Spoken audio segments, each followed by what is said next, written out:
হুজুর, আজকে কোনো নবীর কাহিনী শুনাবেন?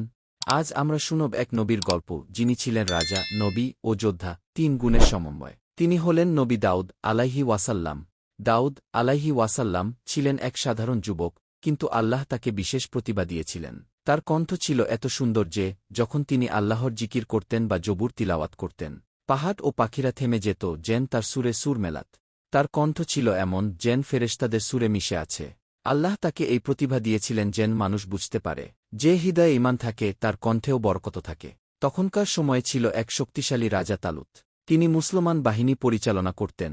অন্যদিকে ছিল এক নিষ্ঠুর শাসক জালুত, যার সেনাবাহিনী ছিল অসংখ্য। যুদ্ধ শুরু হল।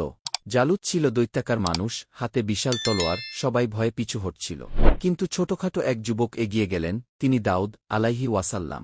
হুজুর, তিনি তো তখন নবী হননি, তাই না? ঠিক তাই, তখন তিনি সাধারণ সৈনিক ছিলেন। কিন্তু আল্লাহর প্রতি তার বিশ্বাস ছিল অটল। যুদ্ধের মাঠে সবাই চুপ। জালুত গর্জে উঠল, আমার সামনে কে আসবে?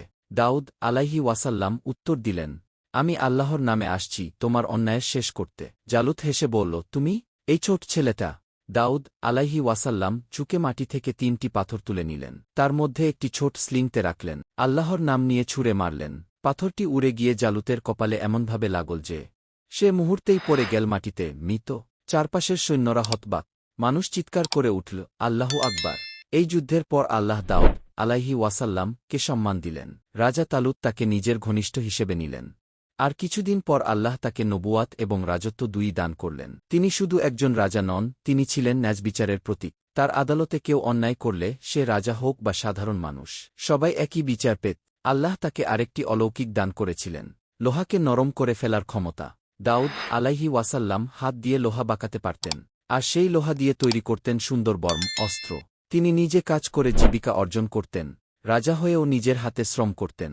তিনি বলতেন, নিজ হাতে উপার্জিত জীবিকা সবচেয়ে হালাল ও সম্মানজনক। একদিন পাহাড়ের চূড়ায় দাঁড়িয়ে দাউদ আলাইহি ওয়াসাল্লাম জবুর তিলাওয়াত করছেন। সূর্য অস্ত যাচ্ছে, পাখিরা থেমে গেছে, বাতাসও নীরব। তার কণ্ঠে এমন সুর যেন আকাশ কাঁদছে, মাটি কাঁদছে। আল্লাহ তাকে বলেছিলেন, হে দাউদ, আমি তোমাকে প্রতিনিধি করেছি পৃথিবীতে। তুমি বিচার করো, ন্যায়ের সঙ্গে অন্যায়ের অনুসরণ করো না। একদিন দুইজন মানুষ দাউদ আলাইহি ওয়াসাল্লাম এর কাছে বিচার চাইতে এল। একজন বলল, হে দাউদ, এই লোক আমার 99টি ভেড়া চায়। দাউদ আলাইহি ওয়াসাল্লাম শুনে রেগে গেলেন এবং বললেন, সে তো অন্যায় করছে। তখন অপর ব্যক্তি বলল, হে নবী, এটা তো শুধু উদাহরণ ছিল। তুমি বিচার করলেন, কিন্তু দুই পক্ষ না শুনেই দাউদ আলাইহি ওয়াসাল্লাম সঙ্গে সঙ্গে সিজদায় পড়ে গেলেন।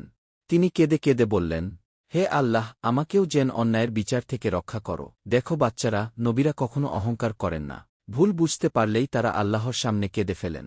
দাউদ আলাইহি ওয়াসাল্লাম এক পুত্র ছিল সোলাইমান আলাইহি ওয়াসাল্লাম, যিনি পরে নবী ও রাজা হন। আল্লাহ তাকে আরও বিস্ময়কর জ্ঞান দান করেন। তিনি পশুপাখির ভাষা বুঝতেন। দাউদ আলাইহি ওয়াসাল্লাম তার ছেলেকে সবসময় বলতেন, ন্যায় প্রতিষ্ঠা করো, গরিবের পাশে থাকো, আর কখনো অহংকার করো না, কারণ রাজত্ব একদিন শেষ হবে। একদিন দাউদ আলাইহি ওয়াসাল্লাম নামাজ শেষ করে বিশ্রাম নিচ্ছিলেন। এক অপরিচিত মানুষ ঘরে ঢুকলেন। দাউদ আলাইহি ওয়াসাল্লাম জিজ্ঞেস করলেন, তুমি কে? লোকটি বলল, আমি সেই অতিথি যাকে কেউ ফিরাতে পারে না। দাউদ আলাইহি ওয়াসাল্লাম বুঝলেন, এ হলেন মৃত্যুর ফেরেশতা। তিনি মাথা নিচু করলেন, নামাজে দাঁড়িয়ে গেলেন। আর সেই অবস্থায় তার রূহ কবজ করা হল। আকাশে আলো ছড়িয়ে গেল, পাহাড়গুলো যেন কেঁদে উঠল। তার মৃত্যুর খবর শুনে মানুষ চিৎকার করে বলল, একজন ন্যায়পরায়ণ রাজা আমাদের ছেড়ে গেলেন। দেখো বাচ্চারা, দাউদ আলাইহি ওয়াসাল্লাম ছিলেন রাজা, কিন্তু কখনো গর্ব করেননি।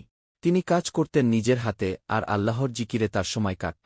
হুজুর, আমরা কিভাবে দাউদ আলাইহি ওয়াসাল্লাম এর মতো হতে পারি? সহজ কথা, বাছা, কাজ করো সততার সঙ্গে, কারো প্রতি অন্যায় করো না। নামাজ, জিকির, কোরআন ভালোবাসো, আর সবসময় আল্লাহর উপর ভরসা রাখো। হে আল্লাহ, আমাদেরকেও নবী দাউদ আলাইহি ওয়াসাল্লাম এর মতো সৎ, ন্যায়পরায়ণ ও আল্লাহভীরু বানাও।